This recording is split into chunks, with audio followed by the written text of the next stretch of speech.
Hi guys, this is your medical esthetician and psychological first aid provider Len at ako ay mag-i-inarte ngayon. So ito ay steaming o steamer. Pinapalambot ko yung aking mga blackheads at whiteheads at pagkatapos ay tinanggal ko na para syempre madali lang siyang i-prick o yung palabasin kasi kapag sobrang dry ng skin, possible din naman masugatan.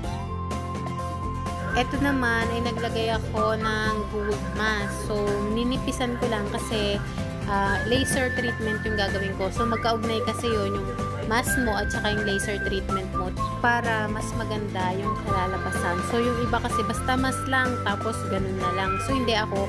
Inuuna ko yung mask bago yung laser treatment. At ito na, sineset up ko na yung ating laser. Inaayos ko na para ready na natin siyang gagamitin maya-maya na. At ito na nga, sinimulan ko na yung aking self-service ng carbon peel treatment dahil wala naman ibang gagawa sa akin yan dahil ako lang naman ang marunong mag-operate na itong machine namin. Si Ellie ay hindi pa. Pero the rest ng machine namin kaya niya na. Pero since laser kasi to masakit sa mata, kaya ako na lang yung gumawa doon sa sarili ko. So para mas mabilis, tumingin ako sa salamin kasi medyo mahirap tumingin doon sa video. So yung mga susunod na makikita ninyo is kinat-cut ko kasi to dahil nga medyo matagal yan. Uubusin mo yung mga carbon na yan sa face ko, kaya cut-cut lang yung portion ng ating video.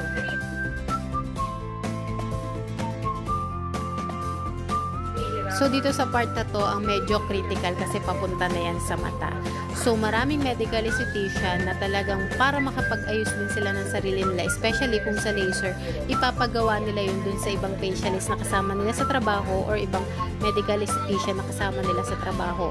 Pero ako, dahil independent ako, wala akong ibang maaasahan, ako sa sarili ko yung gumagawa lahat ng procedure ng aesthetic service ko sa aking mukha. So, ayan, nakikita niyo yan.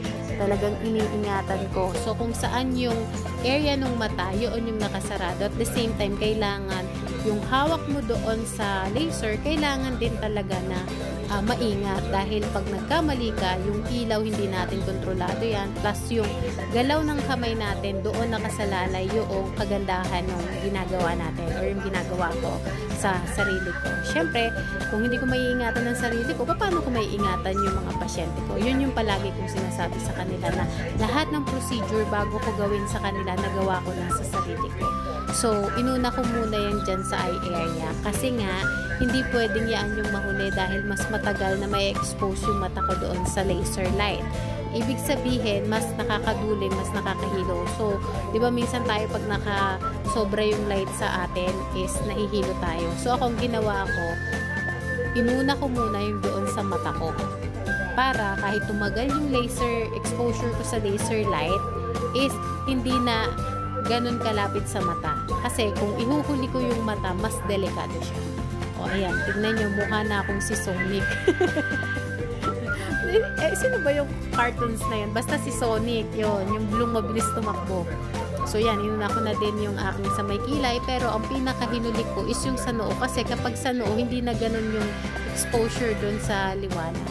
Bukod pa yung may liwanag pa sa ring light, diba?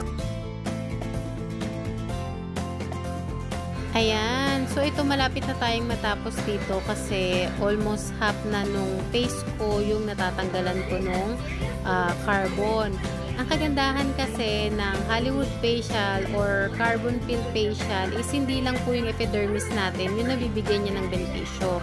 Kasama din po yung dermis natin at kung nasaan yung elastin at collagen doon sa ating balat. Ibig sabihin po, kung marami kang baku-baku sa mukha mo or acne scar, makakatulong po ang laser treatment pero ina-assess pa din po yan. May skin evaluation pa din po yan. Lalong-lalo na po pagdating doon sa may mga melasma kasi kagaya ng lagi ko sinasabi, ang melasma ay dalawang klase. Isang primary and secondary. Pag secondary na talagang i-consider natin gaano na ba kanipis yung balat, gaano nakasensitive yung balat bago tayo gumawa ng mga procedure, especially laser. Kasi nga po, sinabi ko kanina na hindi lang yung first layer ng skin yung nabibigyan niya ng benefits. May mga skin condition po kasi na kailangan muna natin pagpahingayin at hayaan nating tumanda o makarecover ulit ng natural yung balat bago natin bibigyan ng another friction o bibigyan ng procedure katulad po ng laser.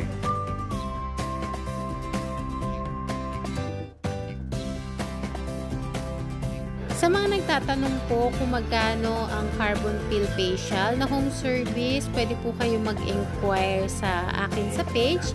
At ito po ay ginagawa na every 2 weeks or kung maganda naman na po yung skin ninyo, pwede po na every month na lang. Kasi meron pong mga balat na talagang kailangan gagawan po natin ng treatment plan. So ayan, tapos na ako. At the same time, ang ganda, ang sarap niya sa pakiramdam dahil nga yung parang banat na banat yung mukha mo. Naka-promo po ako ng Carbon Peel Facial Treatment o Hollywood Facial.